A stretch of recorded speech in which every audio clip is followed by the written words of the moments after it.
Welcome to the last day of class, the last day of 202, video 16, summer 2020. Today, we are going to try to cover the remainder of the double linked list that we were coding last time. And then from there, we are going to try and at least introduce stacks and queues. And I guess if we have a little bit of extra time, then we can talk about the copy constructor and the rule of tree. However, that's a long shot. So if not, then you guys can just read it on your own time. It's a useful thing to know. So yes. All right. So yes, and I will miss you guys as well.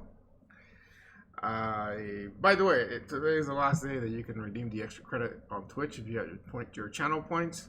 Because after this, I'm not going to be streaming until, I guess, the beginning of next semester, and so, you won't be able to redeem. So make sure if you have enough points, or you get enough points by the end of the lecture, to redeem them. Okay? So yes, don't forget. And yeah, so let's go ahead and get started since we got a lot to cover. All right, so there's that for the thumbnail for the YouTube video. And then now let's just jump right into coding where we left off yesterday. So I know that you guys wanted me to review the insert in the middle that I had just done right before the end of the lecture, or at least got working right before the end of the lecture. So let's go ahead and look at that, and that can also help us remember what we coded, because I mean 22 hours have gone by, and that's a long time in like coding time, because I don't know about you guys, but I forgot like at least 50% of what I wrote last time. It's gone at this point, so I think I have to review it myself even as well. So that's why documentation is so important. Okay, so I have a class node with a constructor, a destructor. I require a parameter for this. I have a print. I'm using a pointer for data. Okay. Then I got my double linked list class. Oh yeah, we have to code these still. The print backwards and recursive print backwards. Print is working if I remember correctly. We have to still code delete. And then insert is what we were working on. And we coded the destructor already. Great. Okay. That one just basically loops around until it gets to the end. Okay. And then the constructor of that just sets everything to null. Okay, cool. And that's right, we're using null PTR as the instead of just using null, because it's better, I guess. Okay, then we got our insert, so I'll come back to that. I just want to make sure that the other ones are good. So we get the print. That is basically just looping around and printing everything in a really cool manner. And then, oh yeah, we got the tester functions that we did. So we did, we don't really need to look how that is done. We got a node tester and then we got two testers. Okay, cool. All right. So looking at the insert, we had four cases that we had to consider when inserting, right? And those were the scenarios here. No, not that. This one's right here. Yeah. Okay. So scenario one is the list is empty when we're inserting. That's easy. We just basically just throw it in, set the head and tail to point there, and we call it a day. Did we do that? Did we actually set the head and tail in that case? That's something that we should check out. I know you're not looking at the code, but I would look at it really fast. Yes, we did. Okay. Just wanted to make sure that the line of code was head equals tail equals new node, because that means we're setting both the head and the tail. Otherwise, when we try to print backwards, the thing would break. Okay, so that's the easy one. The harder ones, well, a little bit harder, not really, is to insert at the beginning of the list, in the middle, or at the end. And how we're deciding on which to do, because this is an order linked list, which means that we're putting things in a sorted ascending order. We're going to basically first search to the right spot by basically traversing the linked list until we find the item that is greater than what we have, and that's the sign that we have to go before this item. So if it's smaller, it means that we have to go after it, and so we keep going. The way to stop is we see that the next item in the list that we're looking at, so cur, because we're using the cur pointer, is greater than what we have. So that's the sign that we're at the right spot. That doesn't really tell us as in like where we are in the list, right? There's two scenarios that could be in there if we find something that's bigger than us. And that is that we're in the beginning of the list, of a list that has at least one item in it, or that we are somewhere in the middle of the list, right? The other case, which would mean, which we also check, but is not necessarily a case where the cur is greater than what we have, is if cur next is null. That means that we're at the end of the list, in which case what we're inserting is the biggest item of the list, which is just basically going to be appended to the end of the list. And the way to do that, that's another easy case, is we basically just set the cur next, which is right now set to null because it's the end of the list. We set that to basically just here, I'll pull it up. We set that to new node right there. I suppose an alternative line of code for this that we never wrote was we could just say tail gets tail next gets new node. That would work the same way as well. Okay. Either way, that we're updating the last node to now point to our new node that we created, because this is not going to be the last node. You know, the other ones became now the second to last. Because it's a double linked list, remember you got a pointer pointing to the next node and one pointing to the previous node. And so you got to basically update those pointers in the new node, right? So for the next one, because it's at the end, we keep that at null. But the previous, we want to update that. So that's new node previous here. We want to update that to the second to last node, which used to be the last node, which is held right now by cur, or alternatively, you could use the word tail. Okay. Finally, the last thing we need to do, and this is because it's a special case, is that because we've created a new last node, because again we threw this at the end of the list, we need to update the tail pointer, because the tail pointer should always point to the last thing in the list, just like the head will always point to the first one. So we do that by just typing in tail gets new node, or alternatively we could have used cur next, but I forgot the little arrow there. So, yeah. Okay, so that's this other case. So that basically, we've done the case at the beginning, we've done the case at the end, or at least the one that where it's empty. Let's talk about the one that's right at the beginning, but of an existing list. Okay, so that's up here. So in that one, what needs to happen is kind of like the opposite of the tail one. We need to update head to point to this new node that's going to be in the beginning, but that's actually the last thing that we want to do. Because what we can do right now is you can use head to basically find out what the old first node was essentially, and so we want that to now be pointed by our new node, because now our new node is going to be the first one. And how we do that is we say new node next, which means what goes after new node is going to be that ahead, which is the old first node. New node previous, which is the one before us, we leave that at null, because since we are the first node now, we don't have anybody behind us. And anything that is, the first node does not have anything behind, just like the last node does everything after. And the way we indicate each of those special scenarios is we just set them to null, which again, we do by default because the constructor of node just sets things to null. So basically you just don't touch it, okay? So that's why you don't see a line of code here that says new node previous gets null, because that's already taken care of in the constructor, which is why I love making constructors and node classes, because it saves us that task, which again, if we forget, it's really bad, because it means that when we're walking down the linked list, if something is supposed to be null and it's not, it's like, you know, driving in a train and the track ends and the train just falls off, like in the movie, like in Back to the Future, the third movie, you know, when they, spoiler alert, I guess, the train track and the train falls off. Yes, that would be basically like trying to go through something that should be null, but it's not.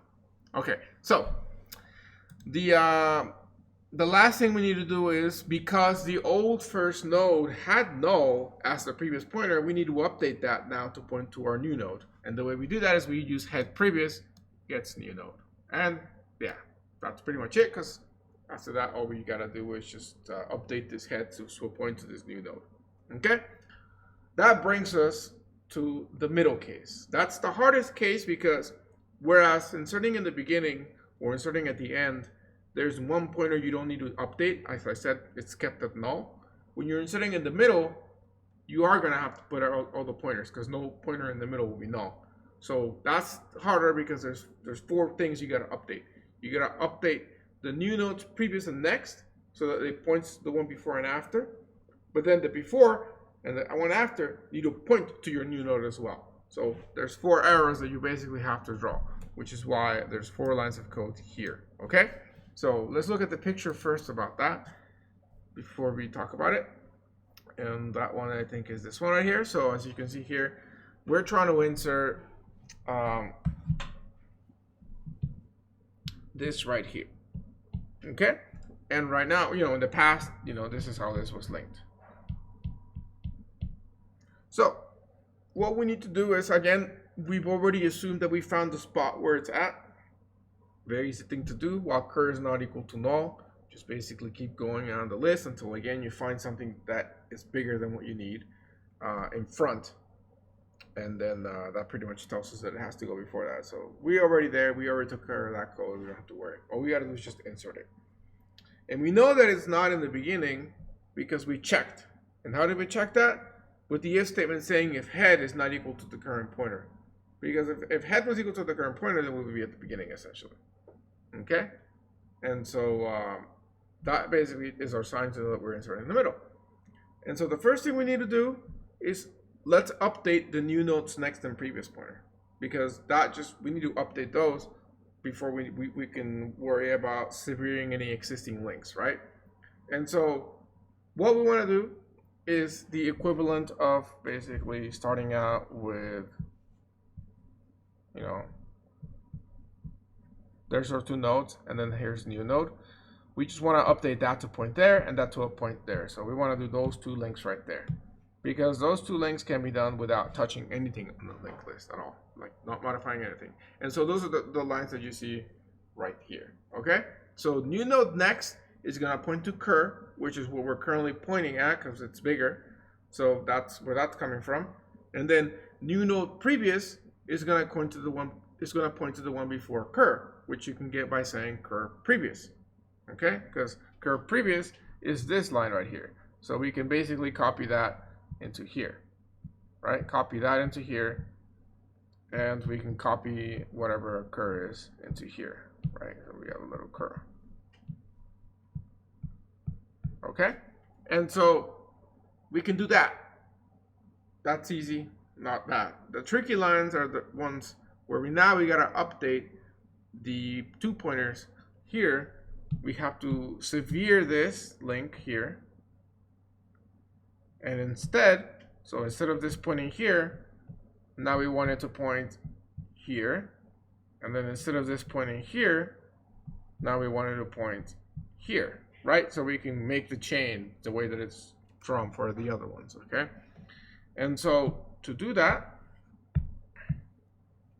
what we need to do is, well, I think it's a lot easier to first, I guess it's not extremely important at this point which of those you do first. You are able to find a way of doing it for either one, but I chose to first update the left node pointing to our new node. And the way that we can get there is 2 ways. One of them is you can use cur previous to get to that previous node, and then do next after that, so that we can get to the previous node's next pointer, which is what we need to update, and that's what is in green right here.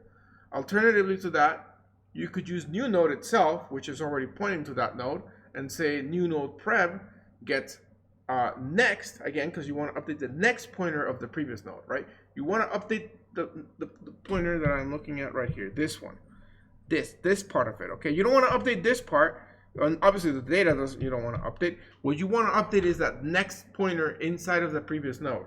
To get to the previous node, you just do new node prep or cur prep. Either of those get you to the previous node. But then which part of the previous node do you want? You want the next part of it. So that's why you see cur prep next or new prep next. Okay? So it's important to understand why that next is there. And so that's basically what I'm trying to emphasize here. Okay? So finally we gotta update the pointer from the node after us to point back to us, the new node. Okay? So that's this one. Okay? So to do that, I want it a little bit easier. You can just say cur prep, which is what you need to update. You can set that to just equal to the new node. Okay? The line be needed does the same thing. It's a little bit trickier to understand why, because you're saying new node next, which gets you to cur, and then the prep of that, which gets you new node. So still try to understand it, but definitely the first instance of that is a lot easier to understand. Just cur prep gets new node. Okay?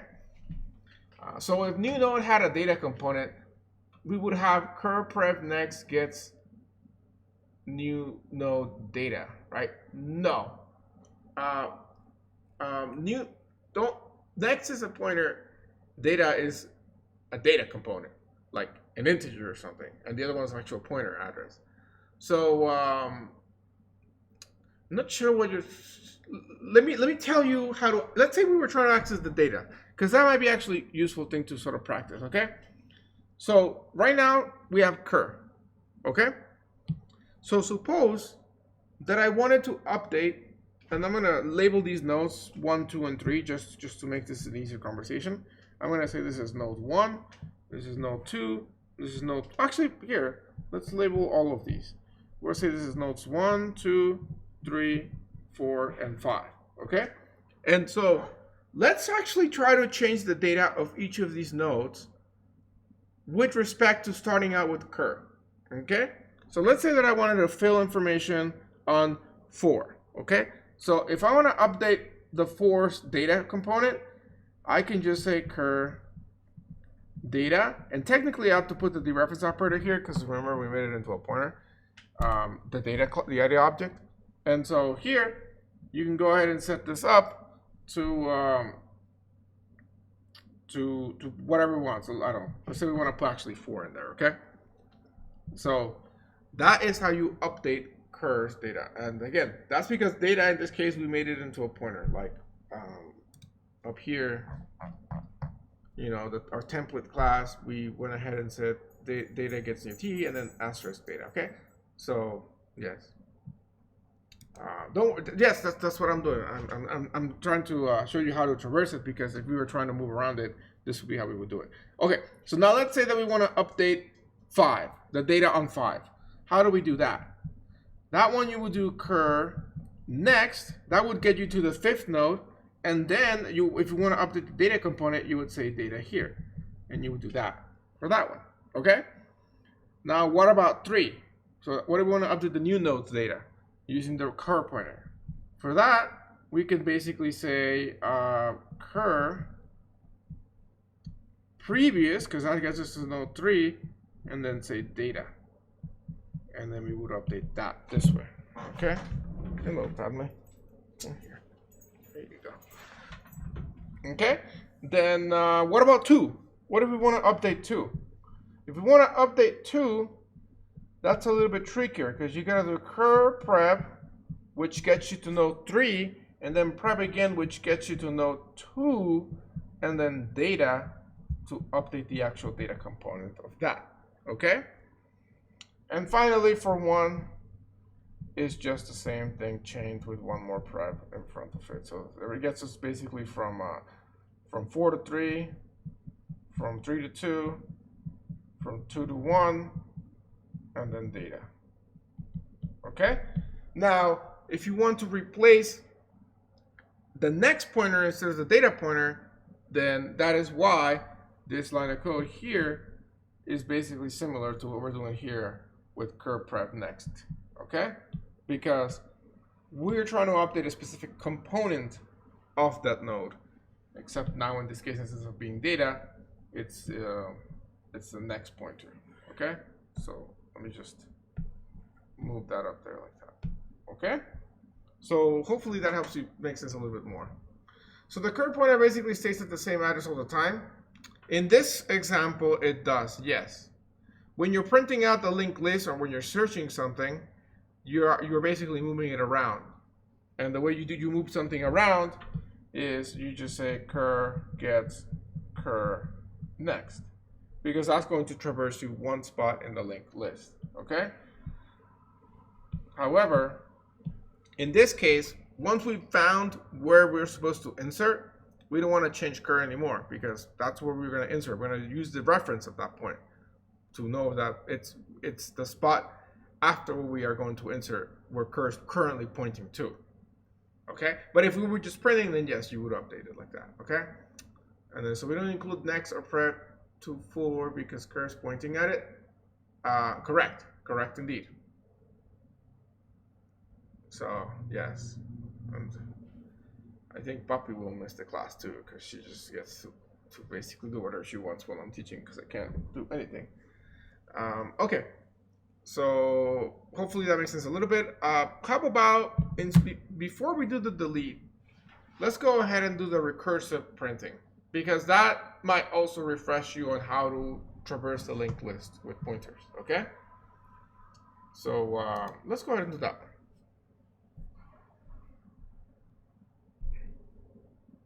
So cur next essentially incrementing. Yes, you're correct, and you'll see that happen here. Let's go ahead and try. Let's do the print backwards, because that's kind of backwards of what we're doing. Not the recursive one yet. Let's do the print backwards. Yeah. So let me just go ahead and take my print next, because I want to use the same arrow drawings that I did. So this stuff here, and then actually here, let's just copy paste this beneath it here. And then this is called print, I think just backwards lowercase, no uppercase. Backwards.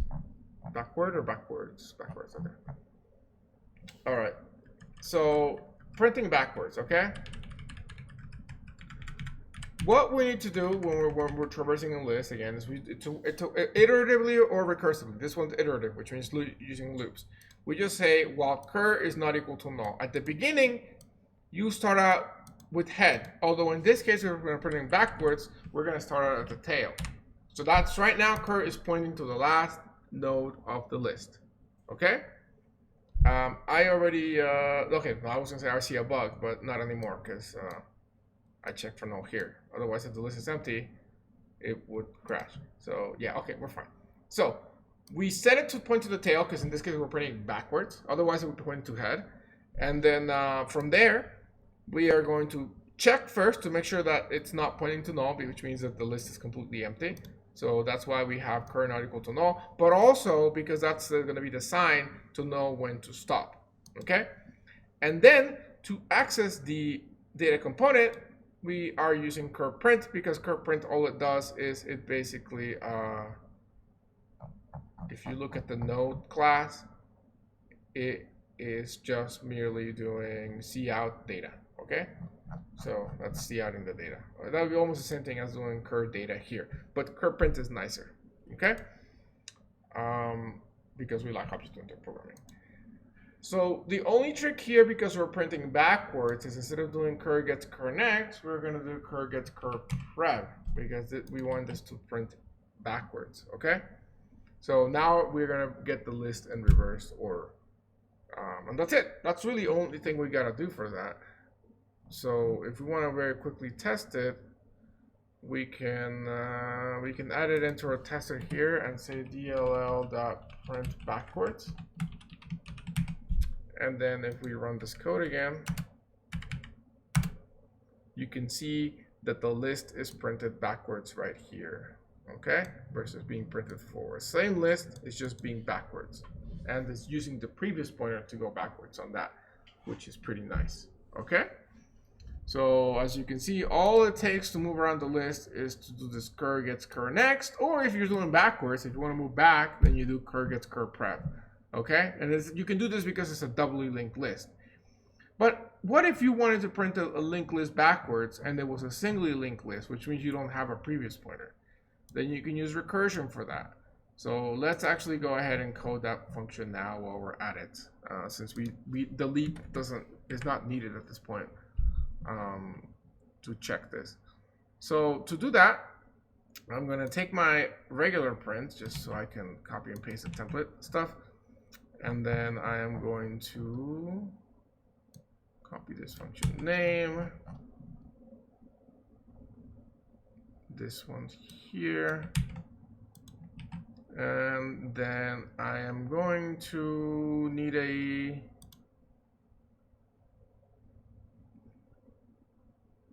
I'm thinking how I'm going to achieve this with a single function. I think I need to put the word head in the beginning.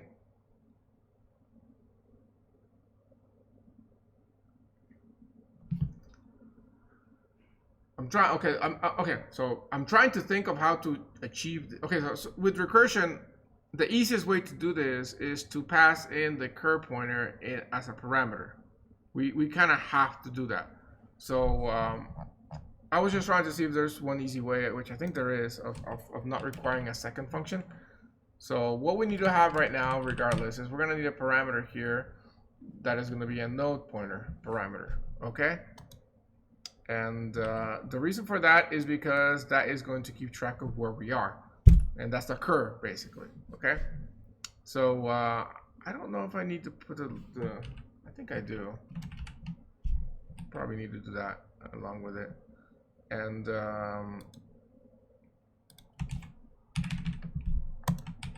I guess I'll go with that. So since I'm naming variables, I might as well keep that same style of naming variables.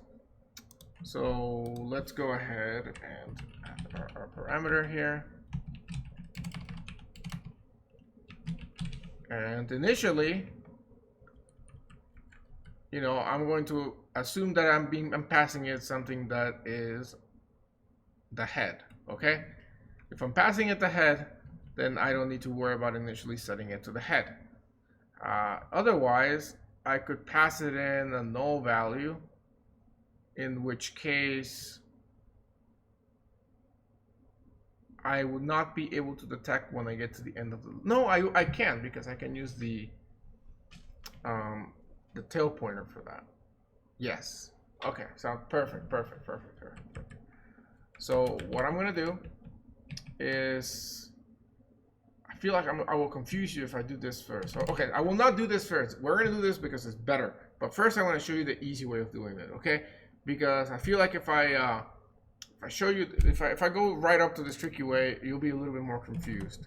So let me show you the easy way, and then we'll make it better. Okay? So the easy way is to have a second function. Okay? So we'll call it like an internal recursive function. Okay? So we'll call it internal recursive function. Okay? It's completely unnecessary right now, but again, I think I'd rather show you this easy method first versus jumping to the hard one, because you might get lost here.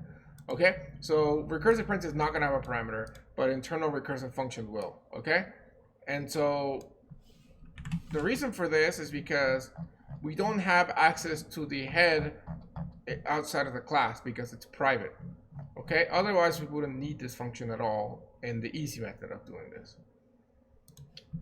Okay, you'll see. So let me just go ahead and copy this over here and then remove this. So really right now, all that this function is going to do, the first function that we make, the one that's public, is it's going to call internal recursive. Why is it not? Oh, I deleted too far.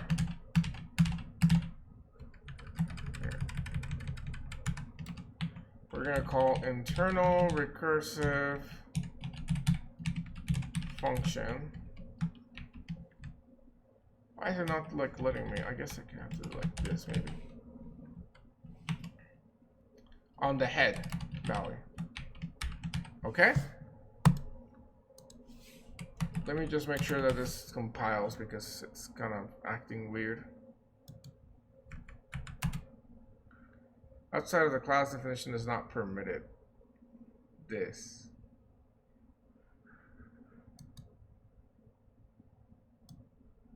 Okay.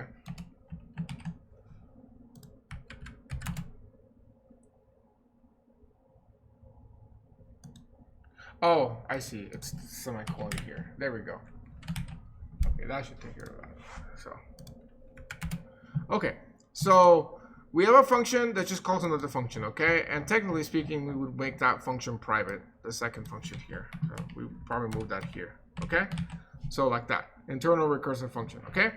So what the user says is they just call this function here, and they don't see that all that function does is call another function. That's called internal, okay? So that internal function, what's it gonna do? Okay, now this one's pretty easy. All we gotta do is basically check, do the base case. So the base case is if cur is equal to null. If that is the case, then that means we reached the end of the list, or the list was empty and whatnot. So if that's the case, then just return. No need to do anything there. Otherwise, you know, if we were just printing forward, let's go ahead and do that scenario, then this will be the time where you would print and then go to the next line. So to print, we're just going to copy that from another function, which is just to basically say, and I guess just to, I was going to say I put on the else, but no need. To print, we're just putting in the arrow, the print call, and then the other arrow, okay? And now we need to go to the next item in the list, which would be going by saying, by calling the same function again. So internal recursive function, cur next, okay? So that would, this is only going to print it forward right now, but you'll see what I'm about to do to make it print backwards, okay?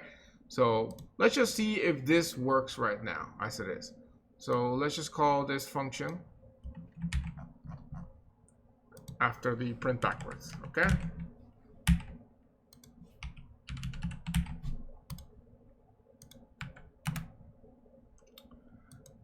Semicolon.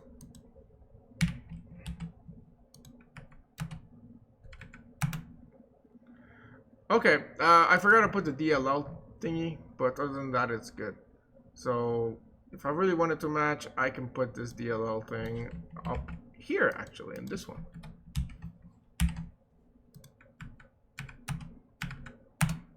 And there you go. You can see that it's basically printing it forwards. I guess it's missing the last little asterisk as well, because it's here. So I guess we would also put that down here. And now it's gonna match exactly. Okay? You can see that it matches exactly, but it's not backwards. So what am I gonna use to print it backwards? I could use the previous pointer. That would basically make it print backwards recursively. I could update this to say previous, and then I could call the function initially on tail. However, I want to use the magic of recursion to print backwards, because as I told you, what if this was a doubly linked list? I want to show you how you could still print backwards that way. And again, this is technically head recursion. We're going to make it tail recursion. And how do we do that? Let's move the recursive call before the cout statement, but still after the base case. And then that's it. By doing this, it's going to print it backwards now. So there we go. We have succeeded in making a recursive print that goes backwards. Okay. What it does is it goes all the way to the end of the list, and then on the way back out, it prints out each of the nodes essentially. Okay. And you can only do this with recursion if it's a singly linked list. With a doubly linked list, you can use the previous pointer and not do recursion. But with a singly linked list, where you don't have a previous pointer, you have to use recursion to print backwards. Okay. And as you saw as well in the assignment. So this is cool, but I don't like having to use this middle function here, you know, because I just want one function. I want to make it cool like that. And so what can I do to basically achieve the same functionality with a single function? Okay, so what I can do is I can make basically the user pass in a null as the recursive print backwards, like a default parameter that says null, and then I can just check that, compare it if it's the same as tail, and if it's not, then keep going. Okay, so shall I do that? Why not? Although I'll leave this one, so I'll say like, I'll leave this code in here because it might be useful to have this version, but we're gonna make a second recursive one we're gonna call that one cool recursive print backwards. This is kind of like the cool, or maybe pro. Yeah, pro sounds cooler. Pro recursive print backwards. Okay, and this one will require a pointer at the beginning of it. But still, we can't pass the head, because that would solve our problems. Then we just need one function in the first place. But the head is private, so we're still going to have to get around that. We're going to do that with some little magic here. Or at least it looks like magic, but it's not, right? It's just basic coding.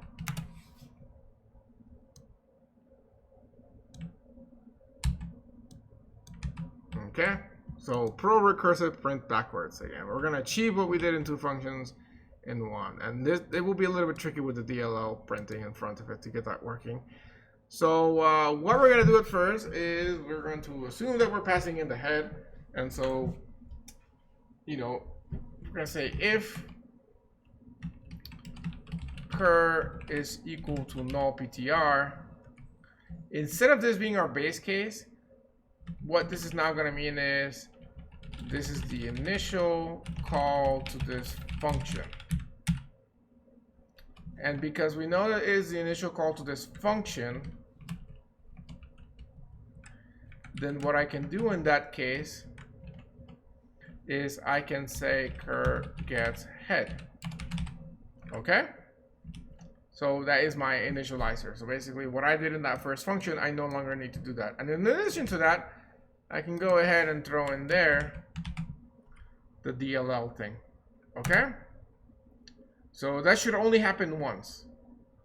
And then the remainder of the code is basically going to be what we had before, which is check your base case first. But what is your base case going to be if it's no longer null PTR?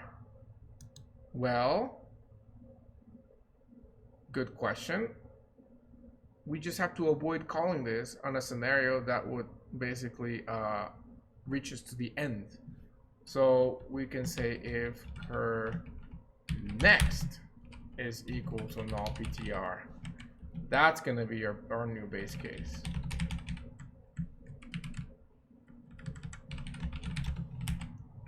Okay?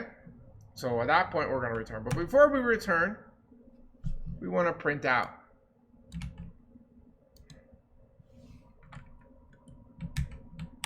Because we assume that we're always being called on something good, which I think is a good assumption to make. However, we definitely want to check the base case here before we do the recursive call. And now that we've done the recursive call, now that we've done the base case, it means that we still have one more node to at least print. Then we can go ahead and call it on that. So we can say pro recursive call backwards, and then say cur next. Okay? And now this should print it forwards with just one function. So again, I wanted to do this one at first, but then I was like, no, see, I think it's easier you see that version first and then see the cool version, because otherwise you'd be like, the heck is going on? So, and now initially the call here can be just null PTR, whereas before it doesn't. So that's one thing that you kind of have to do, but other than that, it's okay. I mean, you could use like a default parameter and yeah, get around that way. That's just for aesthetic reasons. You could do that. So you can do this, and then that way we don't have to do this ugly null PTR inside the function like that. Yeah, looks pretty now. Okay. Redeclaration of void pro recursive. Did I make a typo? Pro recursive. Oh, I see. Probably because up here I need to do that. Okay. Then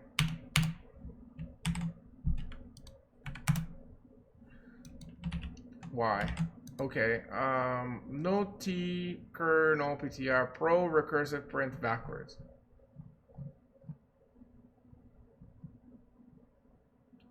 Pro recursive print backwards. you remember the declaration? Is it? Maybe.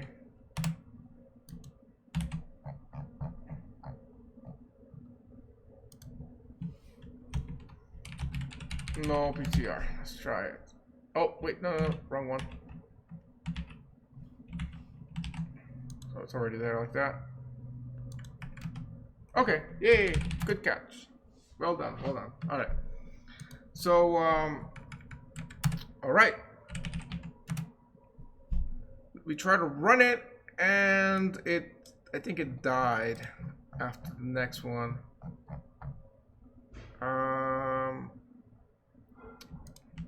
If cur equal to null, cur gets head. Otherwise, we don't expect to. So then we see out that, and then we call cur next is equal to null ptr. We can return yes.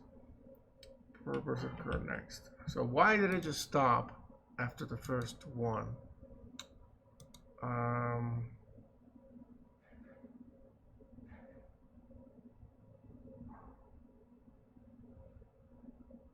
Oh, by the way, that's weird. Yeah. Why did this compile if that is missing there? That's a real question. Why did that compile? That's weird. I know, but like, I'm more curious about as to the why. Oh, I see. It's calling return and then it's calling this as part of the function call. I think that's what's happening. So it's assuming. So this is some nasty stuff. This is a nasty bug, actually. I'm glad you guys saw. I mean, we saw it. I'm glad we caught it all the semicolons there. But it's even nastier as to why this actually compiled. First of all, this is a void function. But you're returning void because this returns void as well. So you should be scared of the fact that that compiled because of that missing semicolon is still compiled. That's just a scary C++ thing. So yeah. But anyways, okay. So now it works fine. That's definitely one of the most scariest things I've seen the whole semester long. But I can understand as to the why. But at the same time, it's just like, oh. Okay. But yeah, okay. So now we just gotta make this print backwards instead of forwards. And so how can we achieve that? We can basically do the same thing that we did before. We can move the printing to the bottom. However, I think we're gonna have an issue with the first number. Or the last number in this case. So we're missing the 10. 9, 8, 7, 6, 5, 4, 3. So I think to fix that, we could put it inside the if statement here. I'm just trying to think if there's a better way of doing it to not repeat code. It could be to use a boolean, or we could say if cur is not equal to null ptr, then call it. Yeah, maybe that could work.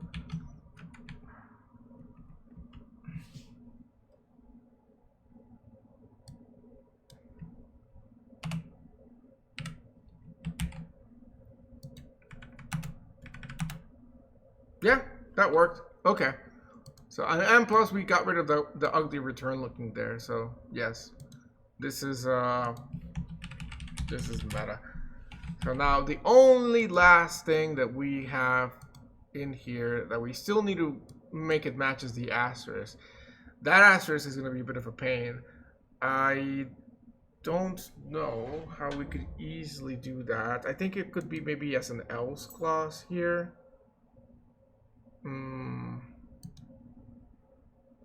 Basically, the last time we return is going to be when we get to null. But then on the unwinding, how can we know here? I guess you can add an if statement saying if cur next,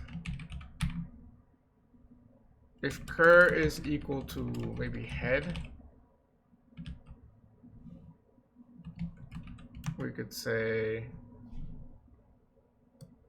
cout inline. I think maybe that will work. Yeah, that worked. Cool. Now what are you suggesting? So if cur next is equal to null,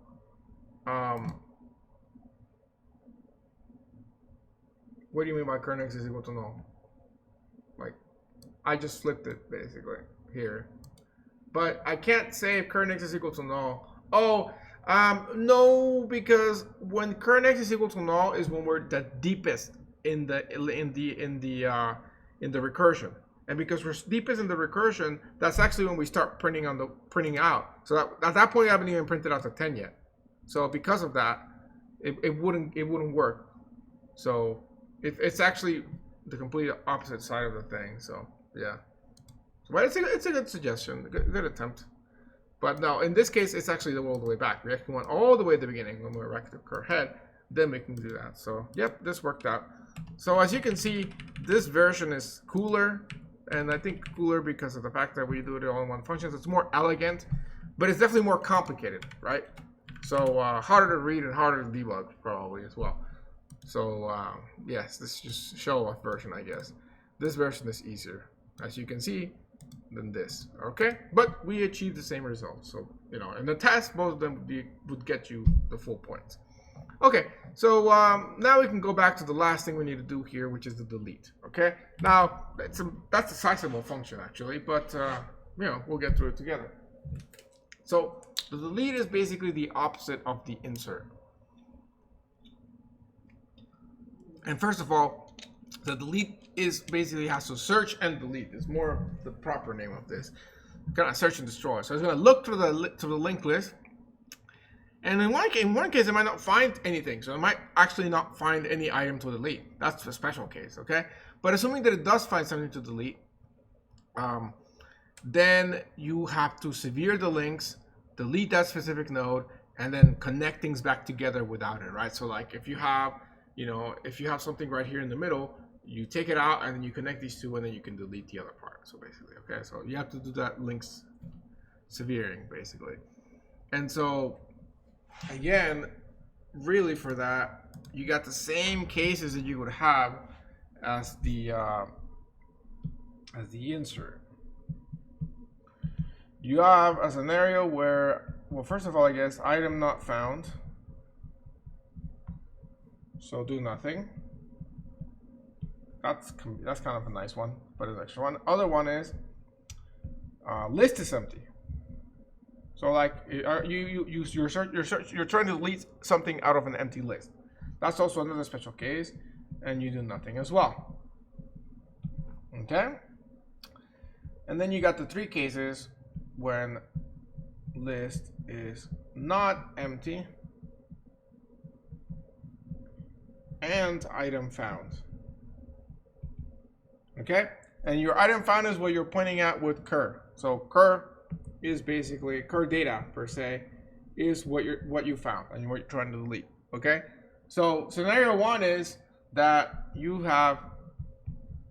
Actually, here let me just copy my nicely drawn linked list. So maybe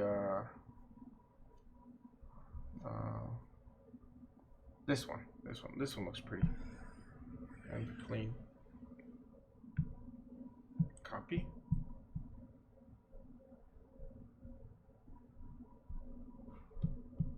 Paste. Maybe make it a little bit small. Okay. So scenario one is where what we have to delete is at the beginning. But list is not empty. But we have to delete something at the beginning. So that would be basically this one right here that we have to delete. If that is the case that we have to delete that, what we need to do is we need to update head to now point here. And then we need to temporarily create a pointer to just hold this here for now. And then we need to set this previous pointer here of the second item to null, which is the equivalent of cutting this bottom arrow. Okay, so that arrow, not the top one, kind of hard to split them, but this one right here. Okay, so that we wanted to now point to null. Okay, and then after that, then we can simply wipe out from existence this node. Okay, so we can call delete on that by saying delete temp. So that is going to be the case where we are basically deleting at the beginning. Okay, so let's rewind.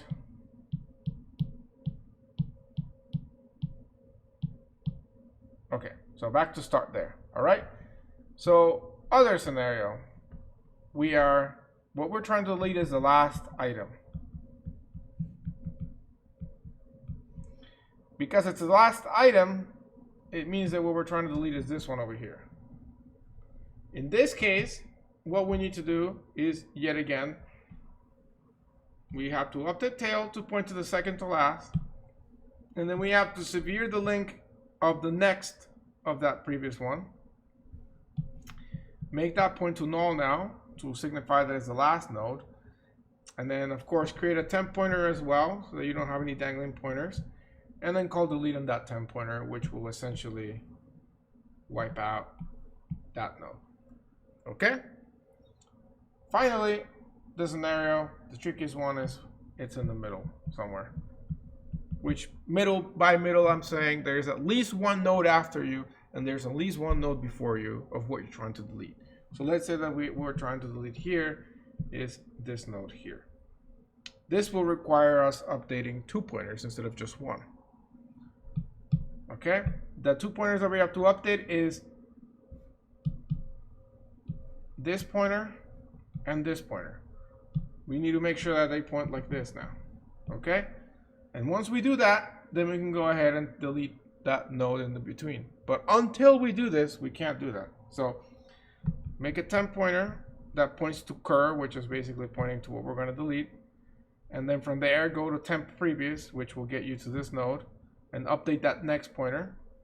And then go to temp next previous, which is this one over here, and update that pointer. And only then can you go ahead and call delete on this, which will ensure that this fades out of existence. Okay? So it's a little bit actually easier than delete, but still a little bit of handling to do. Okay? So let us do that. So the first thing we want to do, I guess, is write the comments of what we want to do in the code and then actually throw them in. So I'm going to basically put the same thing that I had here, so all the 4 cases. So first scenario is I'm going to actually put this a little bit out of order. So I'm going to say first is list is empty, do nothing. Okay, because I can check that all the way at the top. The next one is search for item. If found, delete. If not found, then nothing happens. Okay? Now, if found, delete can be of 3 scenarios that we said. So delete at start, delete at end. Actually, better name would be delete at head and delete at tail. And then delete in middle. Okay? So that's what I just need to code. So let's go ahead and do that. So how do I check if the list is empty? Very easily. I can just check if head is equal to null. And if it is, then it must be empty. So if head is equal to null PTR, in this case, list is empty. So I can just go ahead and return because it's empty. All right. So bam, already done with that piece of that. That's an easy one. Which they were all just as easy as that. But okay, in the other case, it's not empty, so we have to search. And so to search, we can use iterative code or recursive code. We're going to use iterative code. Okay, so we can use we have to create a pointer to traverse. So we can say node cur and start it at the head because we know that there is a head because otherwise this would have gone in here. And then let's basically create our main loop here of this function. And that loop is going to be running while cur is not equal to null PTR. Okay? So basically while we are not at the end of the list. You could also say while cur is not equal to tail or something like that if you wanted, but I'm going to go with null PTR like that. That does mean that if this loop finishes and we still haven't deleted our item, then in that case, we can confidently say that it's not found.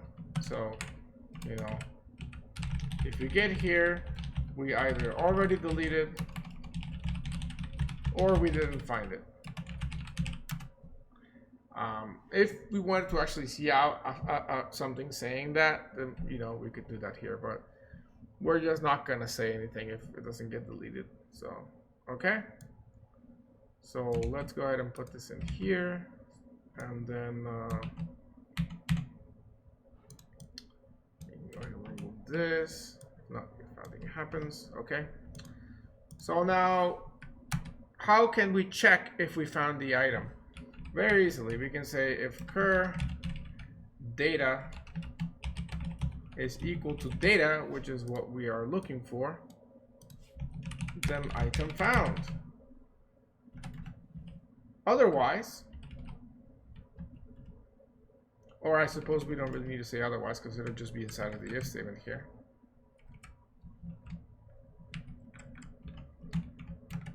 Then we can just keep searching by saying cur gets cur next.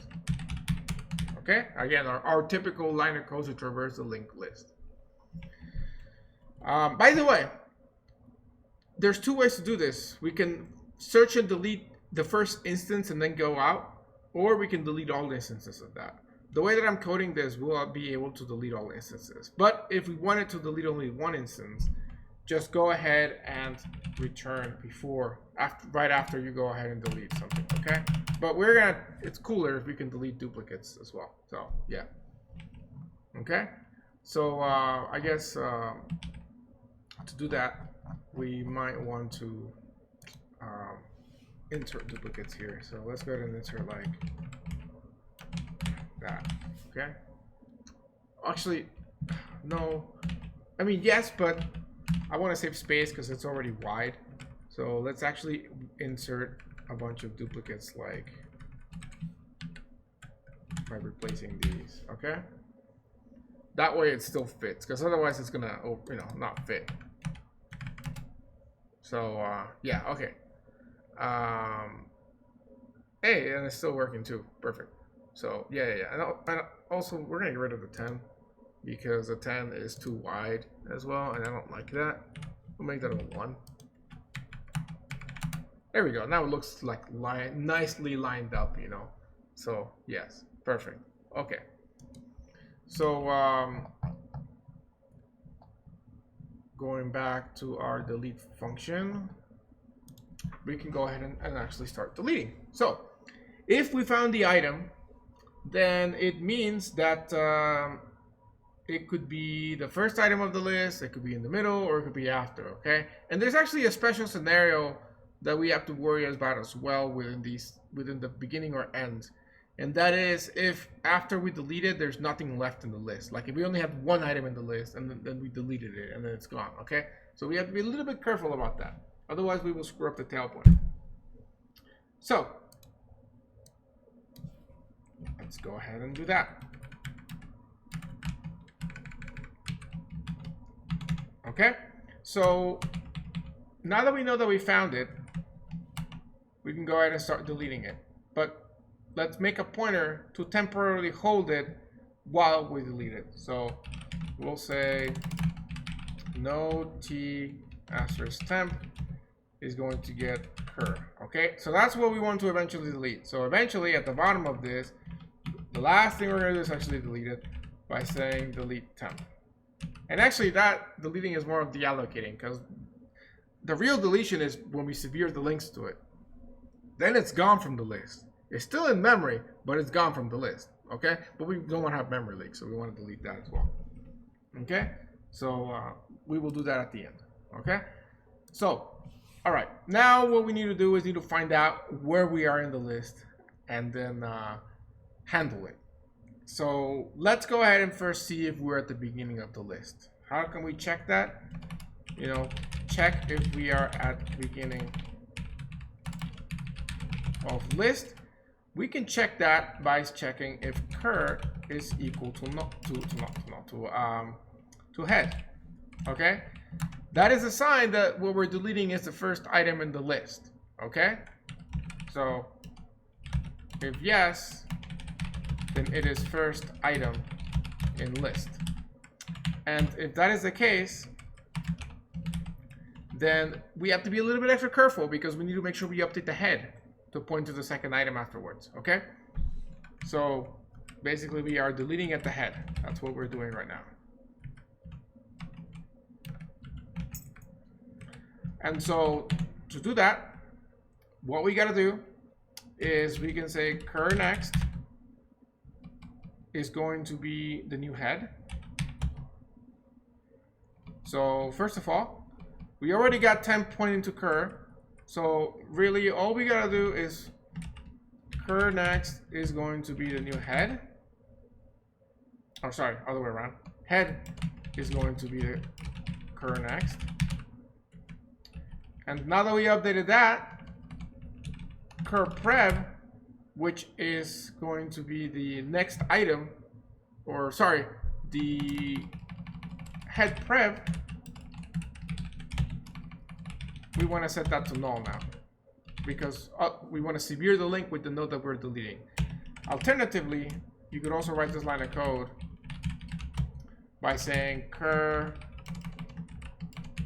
next prev. Actually, no, that will be oh yeah, no, cur next prev equals to null ptr. Okay, yeah, so that would be an alternative way of doing that, because cur is pointing to what we want to delete. So cur next is this thing afterwards. Okay, now here's a bit of an issue that we have to be careful of. What if what we're deleting is the only node in the list? If it is, then cur next is equal to null, and head prev is going to be a null pointer exception. So you have to be a little bit careful about that. Okay? How can we check that? Well, we can say if cur is equal to head and cur is not equal to tail. Because if it's equal to tail, then that's a scenario where we only have one item in the list. Okay? So let's go ahead and handle that special scenario. Okay? So if cur is equal to head and cur is equal to tail, then basically one item in list and we're deleting it. Okay? So in that special case, and I could have put this above instead of beneath. I suppose actually that might be a safer way to do this.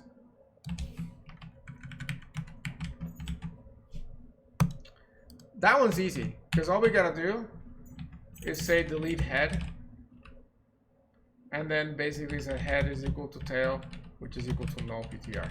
Okay? So yes. What is dog doing? Okay.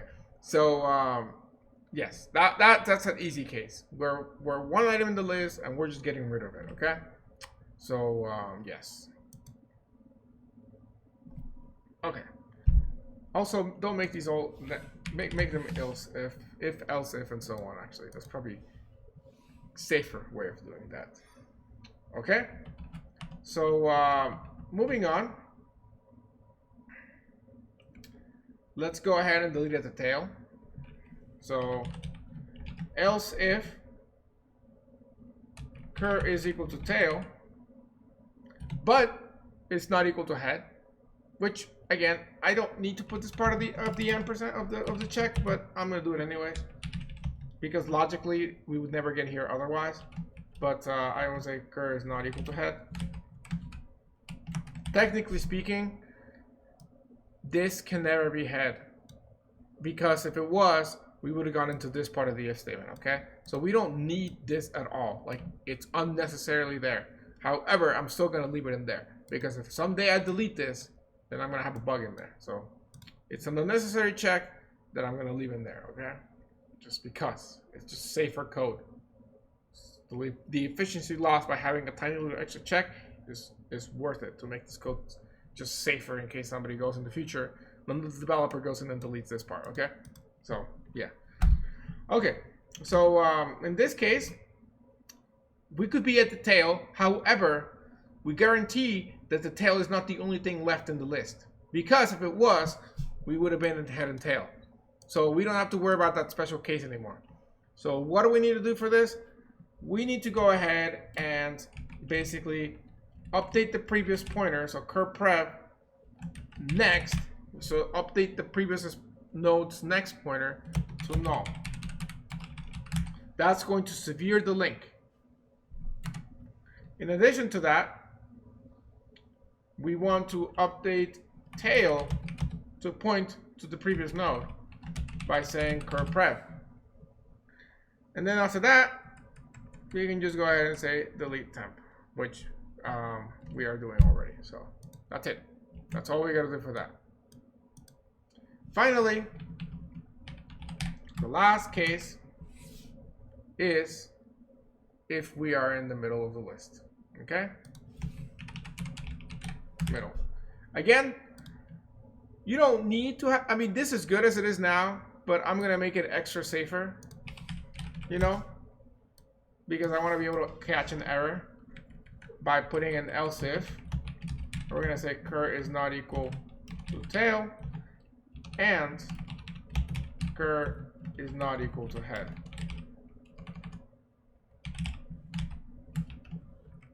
Because then I want to have my else, just to make my code safer, basically say, see how something bad happens.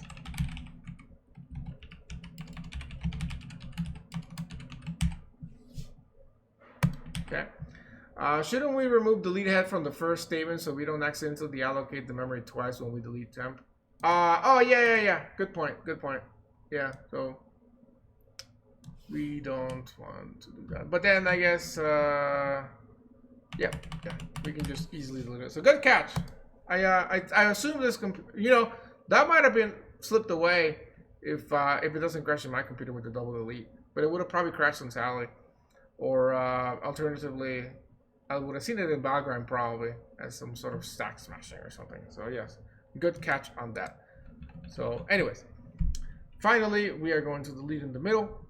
And that is easy, but it just means one extra step because one extra pointer that we got to link back. So before we're just, as you can see, we're only really updating one pointer. Are we even updating pointers? I guess not. I mean, we're updating to null, right? But in this case, we're not going to update them to null. We're going to update them to point to the previous things or the next things. So what we want to do is, because cur is what we're deleting, you know, let's go back to curprep, which is the node before what we're deleting, and then the next pointer of that.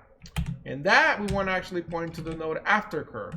So cur next. So this is probably the hardest line of code to conceptually understand. So we're saying we have cur. Curprep gives us a node before us, this one. But we want to update the next pointer in this node, which is why it says curprep next. We want to update this next node with the node after cur, which is found by doing cur next. So that is how that line of code was born. Okay? And now, what we want to update next is we want to update the next node's prep to point back to the one before it. Okay? But we achieve that by doing this. And that we want to update with cur next prep. We want to update with cur prep. With cur prep. Yes. Okay. So these look weird, but I think that one's right. Let's think about it. So we got cur here. All right. And cur next is the node after us. And we want to update the previous pointer there, this previous pointer of cur next prep, to point to the node before cur, which is at cur prep. So yes, that is good. Actually, should we do delete head in the if statement and then use the return? Otherwise, we won't be able to access the dangling pointer after the if statement with the cur next. There is no dangling pointer because what we're doing here is we are copying cur into temp.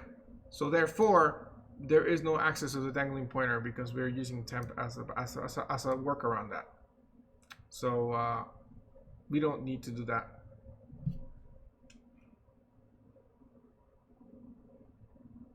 As you can see,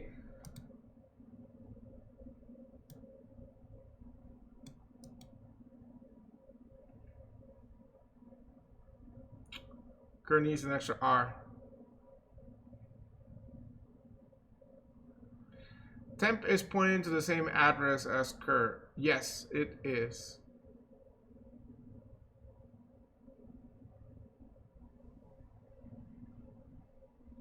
For the else if cur needs an extra R. I'm looking for that extra R. I don't see it. Where do I need an extra R? Oh, I see it. Oh, thank you. Good catch.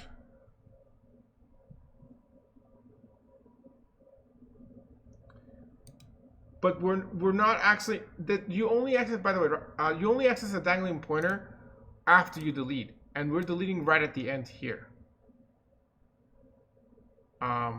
Oh, I see what you're saying. Probably. Well, if this is what you're saying, is that we delete and then we access the next here.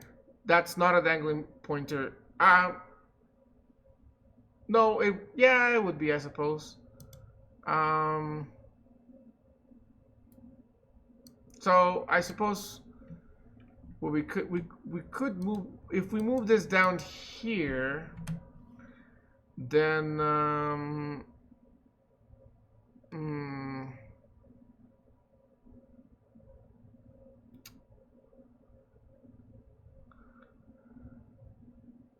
trying to see how we could.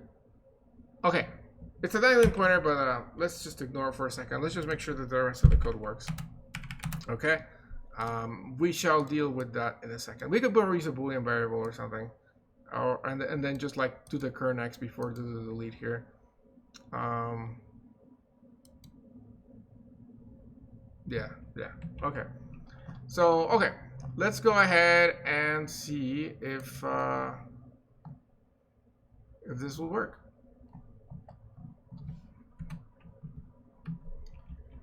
DLL delete. Let's try to delete. Let's try to delete not the 3s first. Let's go with an easy case. Let's try to delete 5.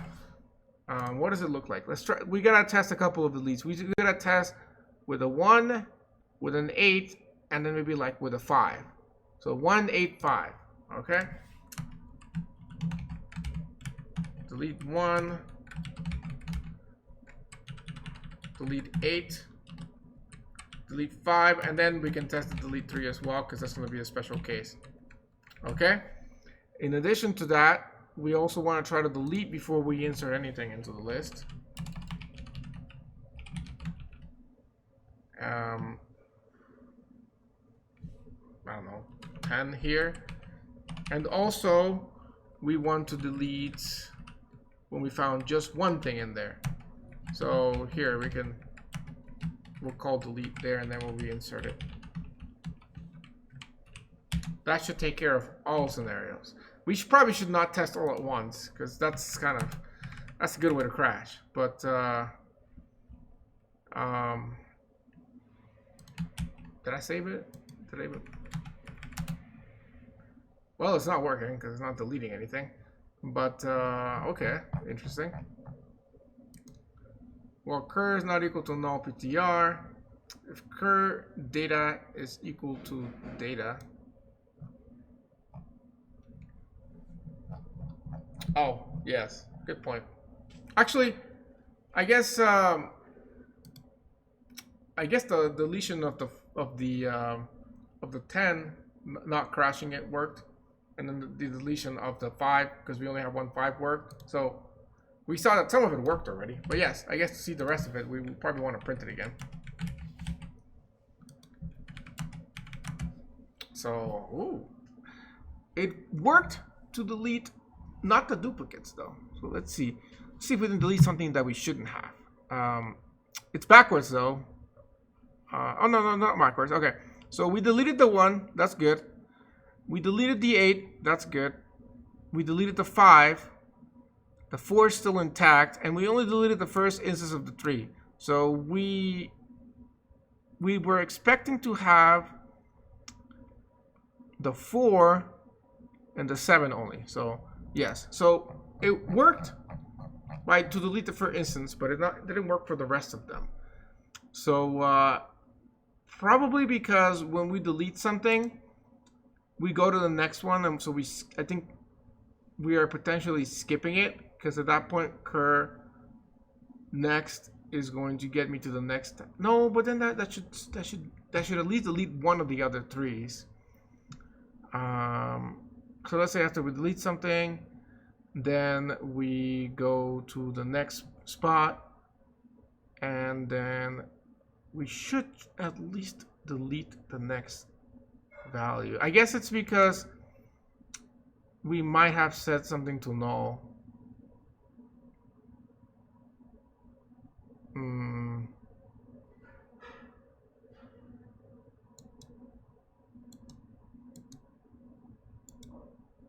I mean, we could cheat and call the function again, but I don't know. Anyways, before that, let's actually figure out how to fix the dangling pointer issue that we have here, where we're trying to access. Oh, actually, here, let's check with Valgrind. Let's see what Valgrind says. I think Valgrind will give us a warning about that, but let's see if it does.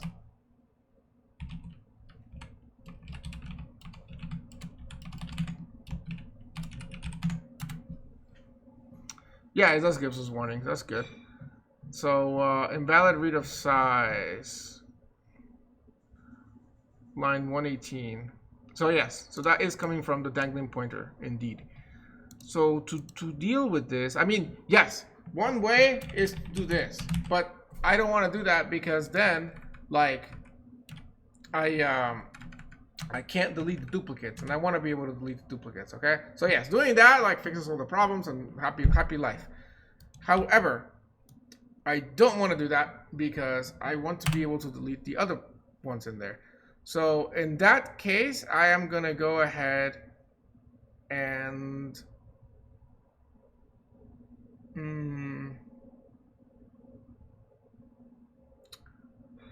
okay, I know what I'll do. This is ghetto, but I'll do that. Cur next, delete there, and then continue. Okay, so that would essentially avoid this call right there. Okay. So, or I could use an else clause.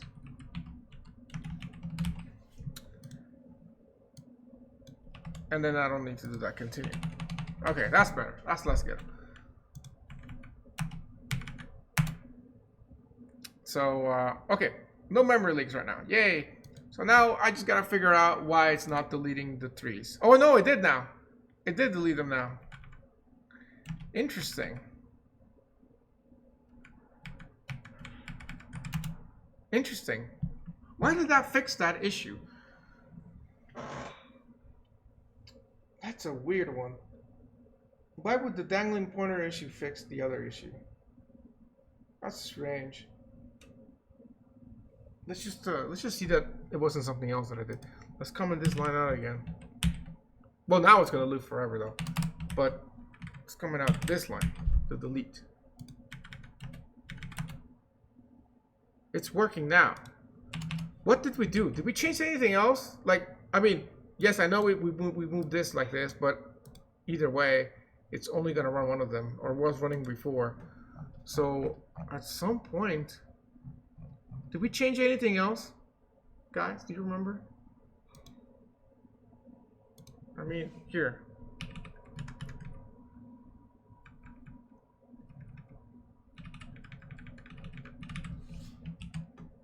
So we have that.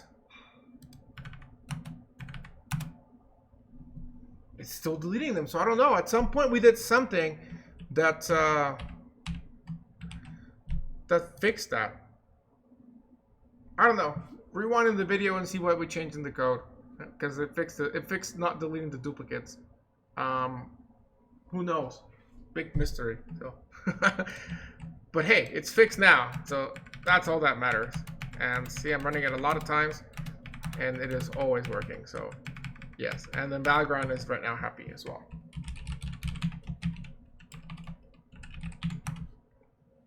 So, okay. I don't know why I wasn't doing the duplicates before, but now it is. Hey, we're done. That's it. That's a double linked list for you. So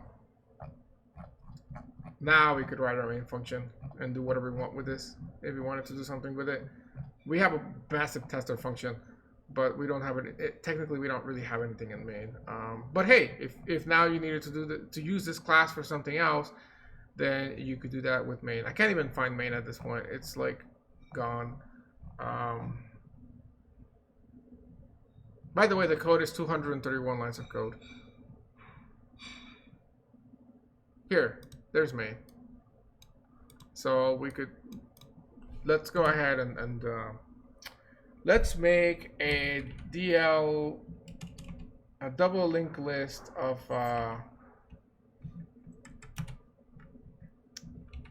strings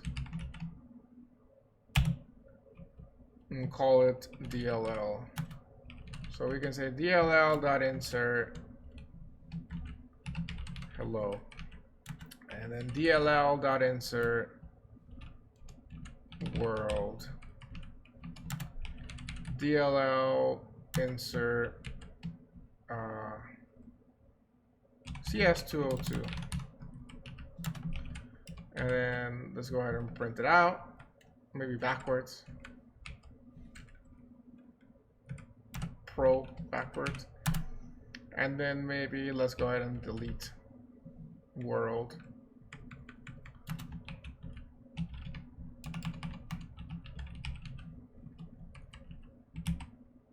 I don't know if this is going to work with strings. That's why I want to test it. I think it might not work with it because we were doing less than, so we'll see. So it worked. Cool. Oh, here. Well, let's check to see with the print.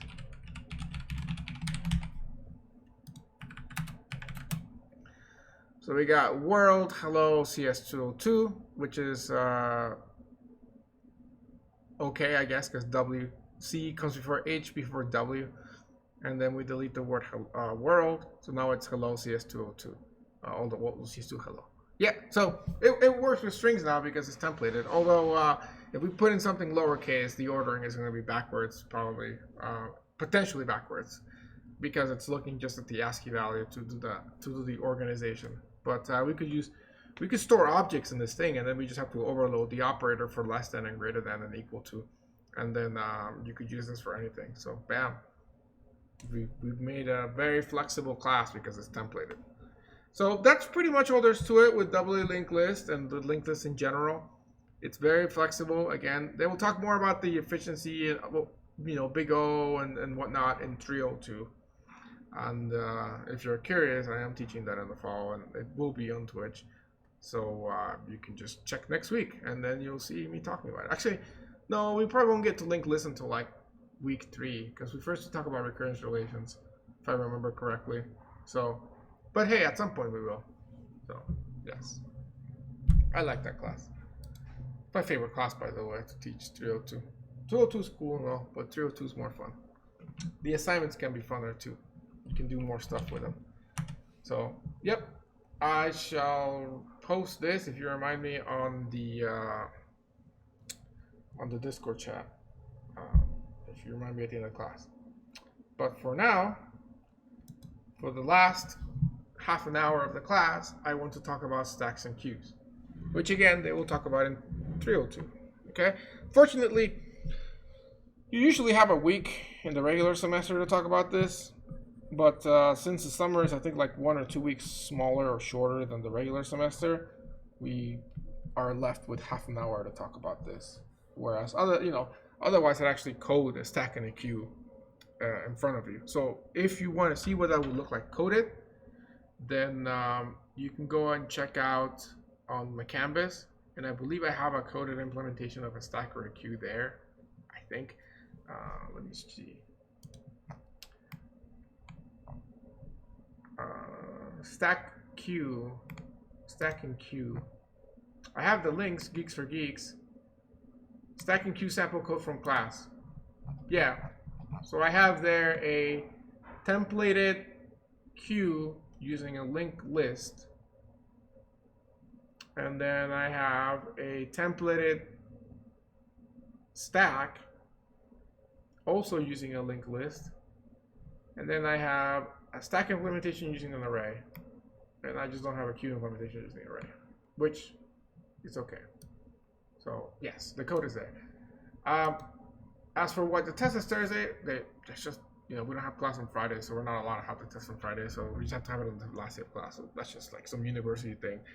But it's okay. I mean, at the end of the day, it's better for me because I have to give out a test on Friday as well. So that kind of splits out the testing for me. But yeah, I don't know. That class is Monday to Friday. This was Monday to Thursday. But that one is hour and a half. This one's 2 hours. I think the 2 hour thing works better than the hour and a half because you can at least cover like full topics. But yeah. Okay. So anyways, stacks and queues. So, I'm not going to do justice to this in half an hour. So such is life. But those are an examples of data structure. Okay. And it's kind of like a taste of 302 again. So one of the ways that we can store data, now we're forgetting about how the data is being stored. I want you to think of more of a conceptual level of storing the data, regardless if it's stored in the linked list or an array or a vector. Put that aside and just think about the data as being stored in some sort of list, potentially. Okay? You don't care how that's implemented. What we care about is how we put data into this data structure and how we take it out. And different data structures allow you to do that in different ways. The most basic examples of that are stacks and queues. So let's talk about a queue first because that's a little bit intuitive to understand. What is a queue? A queue is like when you go to the supermarket and you stand in line to pay something. And I guess you're 6 feet apart nowadays, but you stand in line to pay something, okay? You get in line and then somebody else comes to the line. They get behind you. They don't cut in front of you, or at least they shouldn't. If they do, then a fight could ensue. I don't know. But you don't let anybody cut because the order says that if you arrive first, then you get served first. And people that arrived after you get served after you. Okay? So yes, I don't know what they're doing over there. I used to live in Miami though, so I can't talk bad about Florida because I was a Floridian, I guess. So yes, I went to elementary school there. So yes, but anyways, essentially, a queue works like a line anywhere. Okay, and the basic way to remember how a queue works, or I guess this could be a good saying if you have a business, is first come, first serve.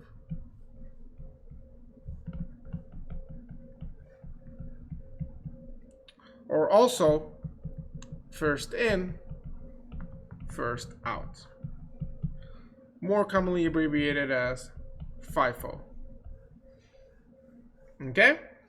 And that's a very popular term when you're referring to a queue or trying to explain what a queue to somebody is. First in, first out. The first person to come in the line is the first one to get served. And then if people come after them, then they will get served afterwards. But if people come after those, then first the middle ones will get served and then the last ones, right? So you keep the order, all right? And so how do we represent that on the computer? Well, you have your line, and then you have people enter the line. So that's going to be an operation or a function. We call that the NQ, okay? Because like enter queue kind of thing. So somebody going into your line is going to be the NQ operation. And then when somebody gets called out, like, let's say you're at the DMB and the next number gets called, or if you're like in a supermarket where they have multiple lines, but like Costco, I think does this, like they have one line, but they have multiple cashiers for that one line. Then you going to the next cashier or whatever is called DQ, okay? So that is basically getting out of the line. But you're not just getting out like you're giving up. You're actually getting served, okay? So those are the two major operations that are going to be done. The NQ operation usually requires some sort of data, which is what you're putting into the queue. The DQ operation doesn't require anything in the parameter, but it typically returns something, right? Which is the data that you're getting out of the queue, okay? So it's kind of like set and get, you're setting something, you have a parameter in the setter, but with the getter, you have a return value, okay? So that's kind of how it works when you're NQing and DQing, okay? And those are going to be the most basic operations in a queue is to enqueue and dequeue, which enqueue again is your insert, and dequeue is going to be sort of like your delete. All right, and the powerful thing about the queue is that you don't just go in there and randomly yank things out in the middle of it. No, you're only going to insert at the end of the list, and you're only going to dequeue at the beginning of the list, basically, okay? And so, in addition to this, some supporting functionalities of the queue that is useful to know is the size of it. So like how many people are waiting currently in line. And then for certain implementations of this, now we're talking implementation. So now we're talking that we're doing this with an array, with a vector, or whatever. For certain implementations, it's useful to know whether something is full or not. Some queues can be full, some cannot. As in like they don't ever get full. You know, if you think about like a line in Disneyland, a line in Disneyland can get full if you know you fill it all the way to the beginning of it, I suppose. Vice versa, if you're standing in line outside of like the DMV, then the line could go infinite, basically, right? There's no limit of how big the line can get. Okay, so some data structures like a linked list, we already talked about, they never get full unless you run out of memory, right? You can keep inserting. So if we implement a queue using a linked list, then we don't ever need to worry about whether it's full or not. There's a size to it associated, but there's nothing that necessarily says that the queue is full or not. With an array, however, arrays have a specific size. And so in that case, we do care about whether it's full or not. So that's another sort of function that could be useful. Okay? So let's talk about that. Let's talk about how we implement this. So with a linked list, we could modify the code that we have. Of course, you know, if we had time, I would, but this, we don't want to go there. But again, you can look at the code on Canvas for that. In fact, I could actually just show that. Yeah, I'll show that in a second. But here, let's just do it first, sort of visually. So if we have a queue as a linked list, and here, just to make our life easier, let's make it a singly linked list. It doesn't have to be doubly linked list, okay? With a queue, your insertions and removals are like 10 times easier than when we coded today, because you can have a head and a tail pointer, but it's a singly linked list.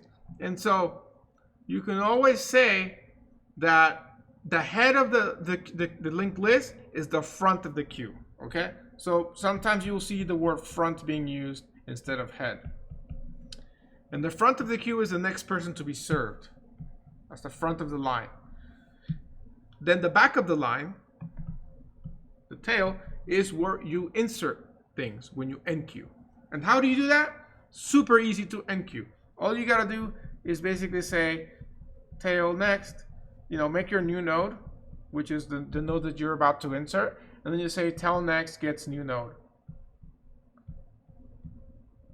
And then just update tail to be equal to tail next. Like that. Bam, you just inserted something into your queue. To dequeue, on the other hand, you know, make your temp pointer, point to that, and then just go ahead and update head to be equal to head next, and then just go ahead and delete temp. Of course, before you delete it, if you actually want the data back to do something with it, then read it, you know, temp data. But if you don't, then yeah, just delete it. Okay? Now, you might be thinking, because sometimes it might be counterintuitive to think of the head as the front. You might be thinking, well, why can't I? Because you look at the arrows. Right? This is what people see. They see the arrows and they're like, well, if the arrows are this way, then our brain associates lines and the way we're facing the line to be the front of the line, right? So you might be like, well, that means that this would be the front of the line and this would be the back of the line here, because of the way the arrows are. While you could implement a queue that way, it's in 302 we'll talk about how that's inefficient. Because here's the thing. If you implement it this way and you were to dequeue, you delete this out. But then you want to update your tail to point there. But because this is a singly linked list, There's no way to do that. You would have to traverse the entire list all the way to the end to update that pointer, which is extremely inefficient. So that is why it's a bad idea to make the front of the line be basically what the tail would be. Okay, so yes, the arrows make it seem backwards than the normal way, because this is the cashier right here, and then this is like the back of the line. So the arrows make it seem backwards, okay? But it's not. It's actually much better to implement this way, okay? So yes. Now, how would you do this with an array? Two ways. One way is you could just throw it into an array and then just, here's an array. And then you just start filling it up. And then as you remove something, you just kind of keep track with an index. However, this is a very inefficient way of doing this. And what it turns out, and you get to code this in 302 usually, is we use what's known as a circular queue. A circular queue is basically, it's still an array, but we keep two pointers per se, or two indices. We keep a front and a back. And the way it works is kind of like a clock. You have the front and the back like that, and as we start inserting things into the queue, yes, queueception, yes, that was the name of the assignment in 302. We start inserting things at the back of the queue, and then just keep moving this back. And then just keep F pointing to the beginning. So I guess technically you make it point to the same spot at the beginning. Then you insert something here, and then you move this back, and then you insert something there, and you move this back again, and so on. And then when somebody gets served, then you serve this, and then you move the front one back like that. And that maintains this. And the advantage of doing this is that even though it's a circular queue, you're really keeping this in an array. And essentially, you got your front and back like that. And as you're inserting something in here, then you start moving this pretty much back like this, because you're inserting more things in here, more things. Maybe you insert another thing. So like right now there's nothing here, but let's just say that you insert like two more things, so here and here. And so the back is pointing now. You can, by the way, you can make the back point to the last item or to the next available spot, either or, okay? But right now we're going to say it's pointing to the last item. So let's say that somebody gets served. So then that moves there. So now this is the new front of the line. So now let's say somebody else comes into the line. So then this moves back one more. Let's say somebody else gets served. Cool. So then this moves back. This is where the front with the circular power comes along. Let's say we want to put somebody else in the line. Well, you're full here, but this wraps around here, and now you put somebody here. And even though this looks weird and counterintuitive, it still works because you keep a track to where the front of the line is. And so because of that, if somebody else gets served, then this moves back, and then this gets erased, and then you can still insert two more people here, and keep this here, and still keep track of where the front and back is. And so you maximize the usage in your queue using a circular array versus basically just trying to do this with a basic version, okay? So that's basically the super short, quick, dirty version of what a queue is, all right? So again, I might show you the code. If not, just look it on your own time, because we are getting close to the end. So let's go ahead and talk about stacks next. Stacks is the more important data structure for us as a CS person, because that's how memory is being kept. So the front and back never collide. Well, they might. They never collide as long as there's space. But let's say that as the line is now, somebody else wanted to go in the line. Technically speaking, he should go here, but there's already somebody there. So the way you'll know that you're out of space is because they're both pointing to the same spot, which can happen if the list is empty or full. In this case, it's because it's full. In this case, that's bad because now you basically broke the system. So that is why, and I'm glad you brought this up, is why sometimes a queue data structure requires you to have a if full scenario, because that way you can limit that from happening by saying, sorry, the queue is full, you are not allowed to go in. Okay, so otherwise you basically hack into the front of the line. So yes, with linked list you don't need to worry about that if full, but with the Array you do, because there is a capacity limit. You maximize the usage as long as you never fill it up to the, I mean, you can fill it up to the max, but then not +1 there. So you maximize the usage, but you still have a limitation. Whereas with linked list, you don't. But again, we've talked about the pros and cons of an array versus a linked list. So yeah. Stacks. Stacks is the more useful thing as a CS person, because this is how memory is being stored in your computer. RAM. You know, stack and heap, they're both basically a stack. So let's talk about what that is. So first of all, just like the slogan up there, first come, first serve, first in, first out. The slogan for stacks are basically known as LIFO, which is last in, first out, which is how we would like to get served when we go to the DMV. We're the last person to get there, but the first one to get served, right? That'd be nice.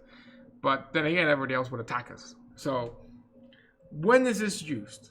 The example that I gave the last class, which was given to me that time around by somebody who worked in the, he was I think a cook. He was a cook or a chef. I don't know. I think he was technically a cook and not a chef. So he worked at I think at a buffet, or no, he didn't work, but he was told by someone else who used to work at a buffet, and I guess this stuck with them, and then he told me, and it stuck with me now. So think about plates in a buffet. Okay, and this is actually more relevant now because of coronavirus. Okay, so think about how the buffet plates work. You know, in the buffet, there's like these buckets that look like trash cans, but they hold the plates, right? And then the plates are there, I think upside down or right side up, I don't know, but they're basically just stacked on top of each other. Okay, and then at the bottom, sorry, there's like sweat in my eye. At the bottom of the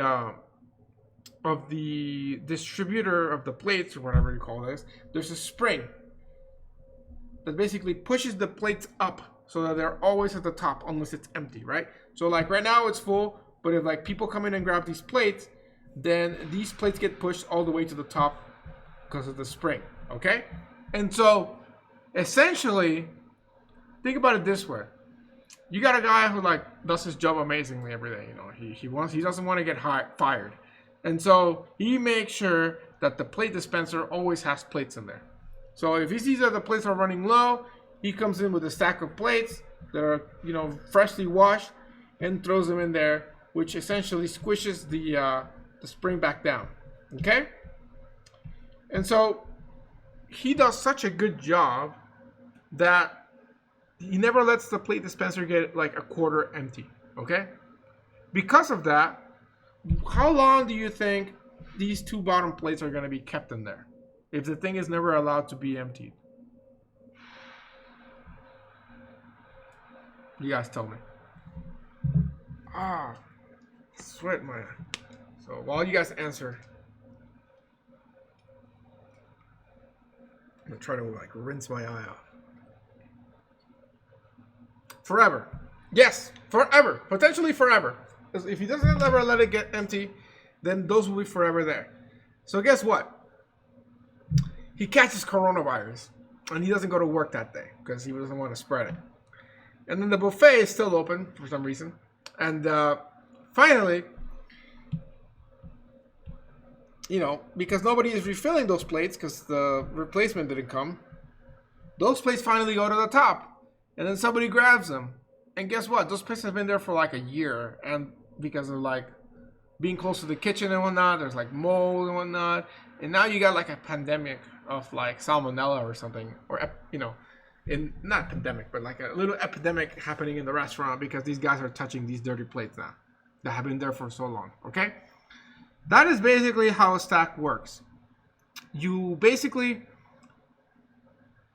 take out the last thing that was put in. So always the customers are getting the freshest plates, and then the oldest plates are not being used unless there's no fresh plates being added.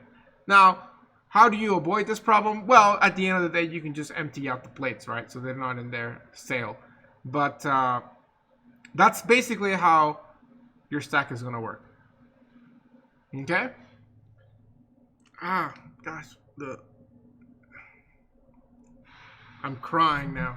But it's not because the class is ending, guys. It's because I literally have sweat in my eye and something went in. Oh, okay. So, let me go rinse it, and I shall be back in a second. How about that? So I'll be back.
I'm back.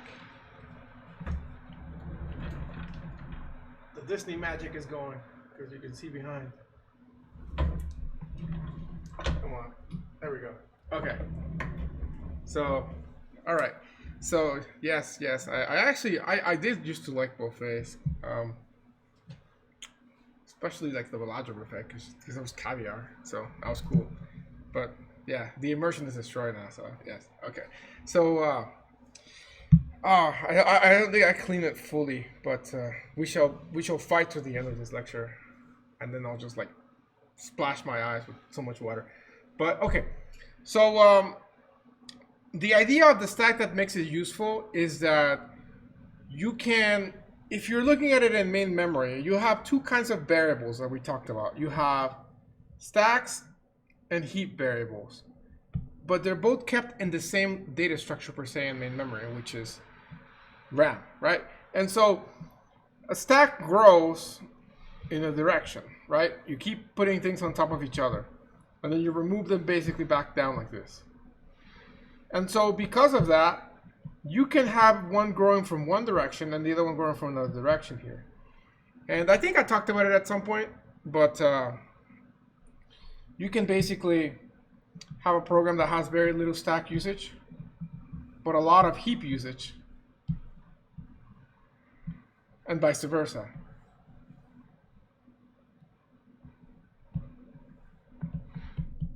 Like that, right? And so basically, by using a stack, you can sort of take advantage of that. Two different kinds of data, essentially, heap data and stack data, but maximize the usage if one of them is using more than the other one, right? You have that flexibility instead of assigning us, each one to have specific size of memory. So if you gave each of these half only, then neither of these programs would actually be able to run in your computer, right? So you have that flexibility. So that's why stacks are so popular in the computer science world per se. There's also something called the postfix evaluation, postfix calculator, which uses a stack as well. I will leave it as an exercise to you to Google that. If not, then they probably talked about, I think they do that as an example in 326. So yeah. Can't fix that for some reason. So, yes. What else do I want to say about the stack? Do you guys understand the stack with the plate idea? Like the whole, you put in the plate, that's the last plate you put out. So if somebody comes in and puts in a clean plate from the kitchen, that's the next plate you're going to get. So it's the freshest plates. It might seem counterintuitive as to why you want to store things like that versus like the whole queue system. But again, in something like a kitchen where you want the customer to have the cleanest plate or the freshest plate, it makes sense to have that. And in memory, with this example, it makes sense to use a stack as well. Other usages of a stack out there in the real world, just Google usages of stack in the real world, because I can't really think of something just off the top of my head right now that would use it. Oh, but recursion. So recursion uses a stack, and that is how recursive calls are done. Because think about it, for when we're doing the printing backwards. So every time you get a function call, it's a stack, how they get filled up, because it's coming from the stack of memory. And so, you know, 1, 2, 3, 4, 5, 6. And so when you're coming back, you're going 6, 5, 4, 3, 2, 1. So that's why with recursion, we were able to print the linked list backwards, because you were using the concept of a stack. So that's a good usage of a stack, I suppose. That is why any recursive code can be written iteratively, as long as you have a stack data structure to mimic that usage. Some you don't even need it, but for all of them, if you have it, then you can do it. Okay? Let's talk a little bit very fast about implementing a stack. You can implement it using a linked list or an array. With a linked list, it's quite easy to do. You basically just keep a top. Oh, and also let's talk about the names of the operations to it. So inserting and deleting from a stack. So inserting into a stack, we use the keyword push, which is why vectors, remember push back, that's where they got their name from.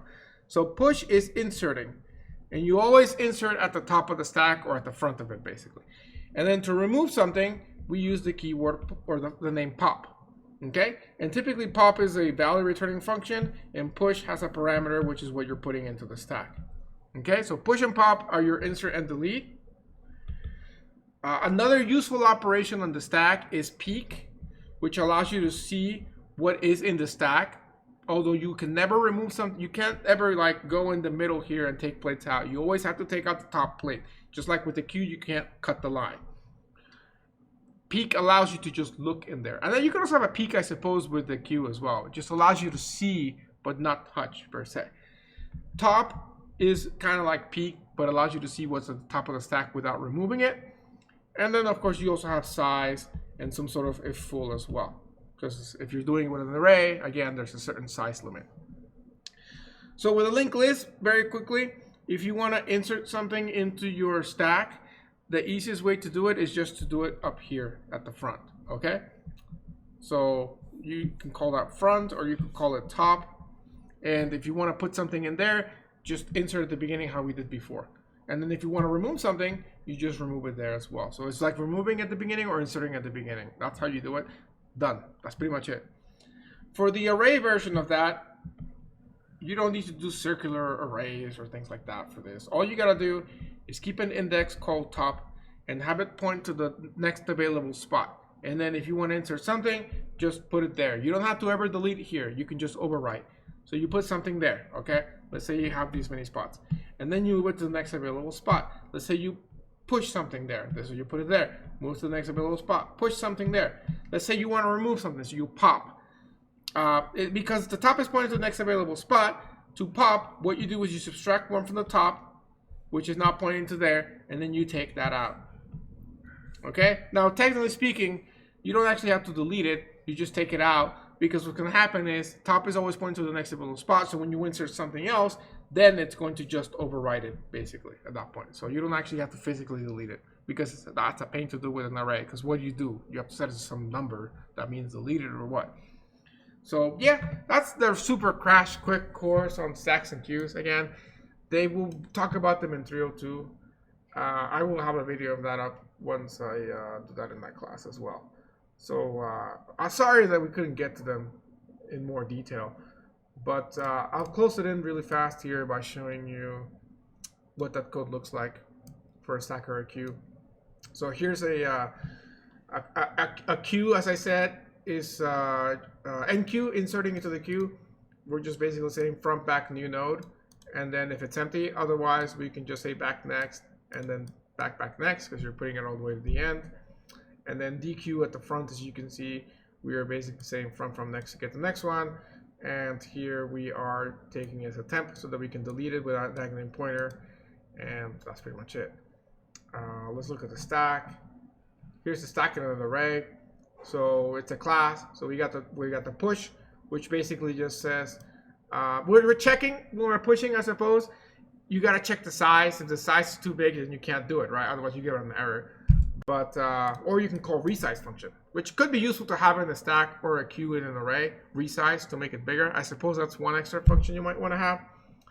But if not, as you can see, inserting is very easy. Single line of code. Just increase your top by 1 after you insert, because remember, it's always pointing to the next available spot. So yeah, that's pretty much it. Just play with this code if you want to find out more about it. In the test itself, if I ask you something about stacks and queues, it's probably just going to be like LIFO, FIFO kind of thing. All right. But other than that, because we didn't have a chance to cover it in detail, I'm not going to ask you to code it like I would have otherwise. Like I asked people in the regular semester when I taught 202 to actually code a stack on the test, I think. Or a queue, I don't remember. I think it was like RNG for what you got in the test to do. But, you know, that's because we actually spent time coding this year in class or whatever. So we didn't have that. It was both. Yeah, well, there you go. See, he knows because he did it. So, yeah, you guys, I guess, have luck that you don't get to do it this time around. But don't worry. I'll ask questions on other parts in more detail. Are we going to get a topic list for tomorrow? Yeah, you will. Just check Canvas at some point before the test and it'll be there. Probably in the evening today or early morning tomorrow. You'll get a topic list of that. It'll be basically like the midterm. Same thing. Just questions on the stuff that was not in the midterm that we covered after the midterm. So like virtuals, templates, and yeah, linked list basically. I mean, expect to code a linked list, like, you know, variation of it, of course. No, you can't. If you don't, yeah, there's never a study guide. I mean, there's nothing. I mean, what am I gonna put in a study guide? Like an example of how to do a template? I mean, you know how to do that. There's like a billion different pages that I've created here. This is your study guide. Like this, look at this. You know, you want to find out what a function pointer is? Click on that. They got examples, and then there's code. That's your study guide right there. You want to study linked list? You know, go into linked list sample code v2. You got code to help you practice linked lists. That's your study guides. You know. You want to remember what casting is, because I will ask you about casting and interpret cast and all of that. Then you can look at this and refresh that. Why does it say not a chicken? Oh, it's the animal thing. So, yeah, this is your study guide. I have enough points for another easy redemption, but it's limiting me to 3 redemptions. That's because I already claimed everything at once. So, I can claim here. I will mark as complete 2 of them, and then you can claim 1 more now. But you'll have to remind me to give you the 2 that I marked. Okay? But yes, I claimed. So now you should be able to claim another one. Can we get this week's running? Yes. So I will do that as soon as I hang up from here, I suppose. I will share the linked list code. I think that's the only one you guys are missing, right? Right? Because if that's the case, I can... Oh, no, I can't control C. It's not going to let me. It's going to complain. Because this is a VM. Read my message too, Doc. What was your message? I have 27. Yeah, no, I did. I answered you. In your case, if you don't have the full points, then you can't do it. That's just the fact of life. It happens. I'm sure you're not the only one that has a partial point discount. So it's okay. You guys already got more than the amount that I would have expected. You basically have enough to cover like the Inception assignment. So yeah. So yep. That is the end of the semester, guys. I wish you all to have best of luck in the final exam. Like I said, keep updated there. I will be posting topic list later on once I have the final up online. And yet again, you know, you have an access code that will be sent out on Canvas. And after that, we'll be done. But I think you do have some extra days to do this final assignment. So I will be available so you can work on that, because I thought it would be, you know, convenient. So you can have the extra time to still do the last assignment after the test. But if not, I mean, if you already finished it, then that's it. After tomorrow, we're done. I'm not going anywhere. I'll be on Discord. I'll be making videos in the fall.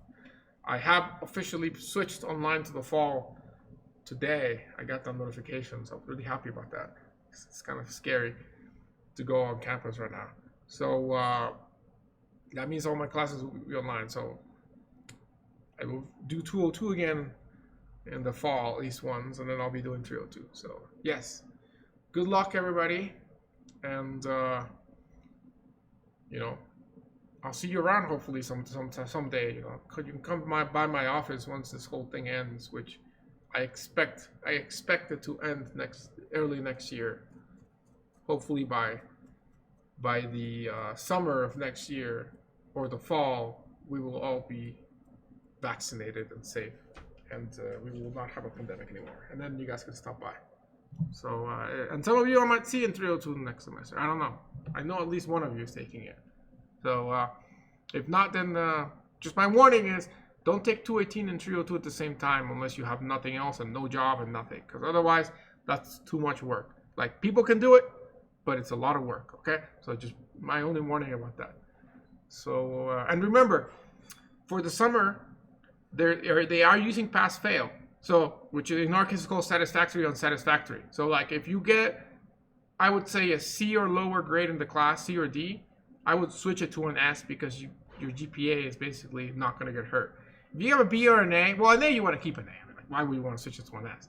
It helps your GPA. A B, I think you would keep, but if you are like an straight A student, I suppose, and the B lowers your GPA, then I guess it's worth switching to an S. But that's assuming you expect to continue to receive A's, I suppose. But definitely a C or a D, you want to switch to an S. Because that will be overall better. There's no disadvantage to switching it in that case. It's all pros. So yes, thank you guys for bearing with the online classes. I hope that you still managed to get good learning material. We were able to pretty much hold all but one day live. So it's almost like you were there in the classroom with me. So, you know, hope you learn. And these videos will be there forever, so you can always come back and watch them again if you need to refresh. And there will be more videos. So, yes, you guys were the first ever session to be recorded online for 202. So that will be there for posterity. So, good luck. You know, I'm not crying anymore, so I'm happy because I'm not crying because from the sweat. So, yes, wish you all to have good luck in life and good luck in the test. And thanks for watching, guys. Here's goodbye for my dog who was sleeping and I woke her up. So, bye-bye. Good luck in your test.